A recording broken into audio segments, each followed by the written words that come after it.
Hey, what's up, everybody?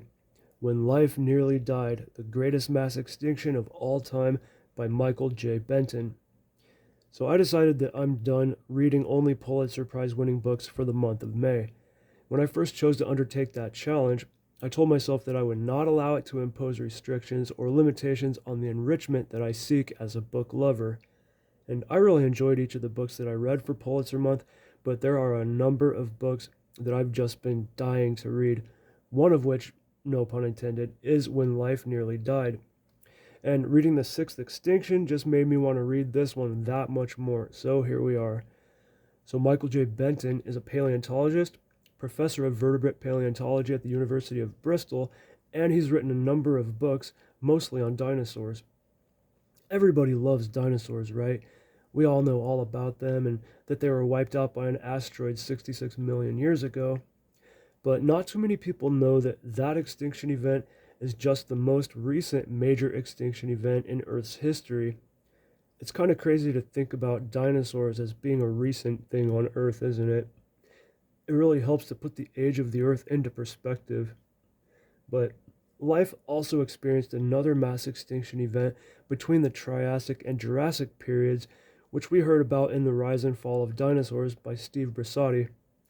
But hundreds of millions of years before both of those events were the first three major extinction events on Earth in the Paleozoic era, the mother of all of which was the end Permian extinction event, aka the Permian Triassic extinction, aka the Great Dying, which took over 90% of the Earth's species into extinction around 250 million years ago, drawing a close to the Paleozoic era and a beginning to the Mesozoic era, or as I call it, the dinosaur era.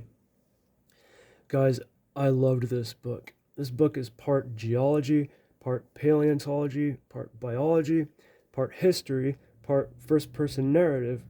It's about life on Earth, evolution, and the relationship of life to Earth in light of things that can happen over millions of years. The first 100 pages were like a history of paleontology, highlighting some of the major feuds and conflicting schools of thought, namely the catastrophism model of species extinction versus the uniformitarianism model of species extinction, just like we saw in the Sixth Extinction, but this book goes into way more depth. It's kind of hard to know how to talk about this book because they just put so many ideas and concepts in front of you. It's just a long series of concept after concept which continue to build upon one another, finally culminating in the discovery of the end Permian mass extinction and the discussion surrounding it. Benton uses history to explore our growing body of understanding in some of Earth's extinction events, how we've learned what we've learned about extinction, and he also spends a lot of time discussing the challenges in paleontology, mostly with the fossil record, that make forming accurate models so difficult, which reveal why there are so many heated debates in paleontology. The fact is, there's a lot that we just really don't know, and we have to try to put together stories from old fragments of information. But it's pretty remarkable what we're able to figure out from the fossil record. The fossil record is very old and pretty incomplete, but we're able to use what we find and where to make inferences about what happened. Looking at the type of rocks and the chemical nature of the strata, we can tell what the atmospheric conditions must have been like, which give us ideas about how the plant and animal life lived and died.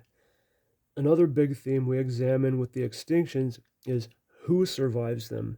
Can we see any patterns in who tends to survive versus who doesn't? It turns out that the few common things that seem to make a difference among survivors are how abundant and widely distributed they are to begin with, low energy requirements, low oxygen demand, and mostly generalization versus specialization. The more specialized a creature is, the lower the chance that they'll be able to survive a mass extinction event. Food becomes scarce, so specialists have a higher chance of going hungry. That's comforting news for us humans, isn't it? It's been said that our specialty is in not being specialists, but that we are such excellent generalists. There is also some interesting talk about the filling of niches after a mass extinction event has taken place. Say an ecological niche opens up because all the creatures who once filled it are now dead. Well, it doesn't take much to fill it, but in the long term, if it had been filled by creatures who didn't really earn it, that is to say, they didn't evolve to fit nicely into that niche, but rather just inherited it, it tends not to last because other creatures have been and are evolving in ways that enable them to take over that niche from the ones who inherited it. So while post extinction rebound seems to allow short pauses in evolution, in the longer run, evolution resumes and does what it always does. It's really interesting because just like we saw in the Sixth Extinction, evolution doesn't really come into play in a major or predictable way when it comes to surviving catastrophic extinction events. It's more just luck. And we see that continue for a while with the filling of the vacant niches when the recovering from the extinction begins. That was a pretty interesting section to read about. So, guys, I'm really glad that I stopped Pulitzer Month for this book. I really loved it, and I got through it pretty fast because I was always wanting to read it. And it's a pretty good sized book at over 300 pages. And the only time it didn't feel fascinating was one short part about the author's paleontological trips to Russia, but that soon turned into the part about the Russian traps volcanoes, which is the main suspect in the end Permian extinction.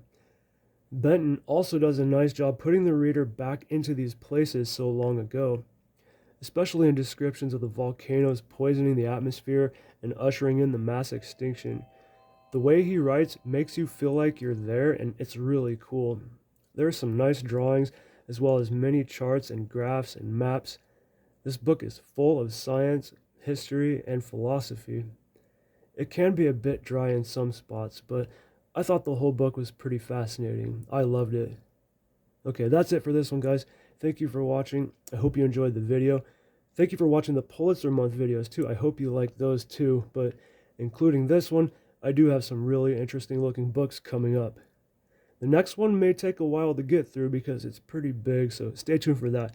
In the meantime, if you're interested in geology or paleontology, definitely check out When Life Nearly Died by Michael J. Benton.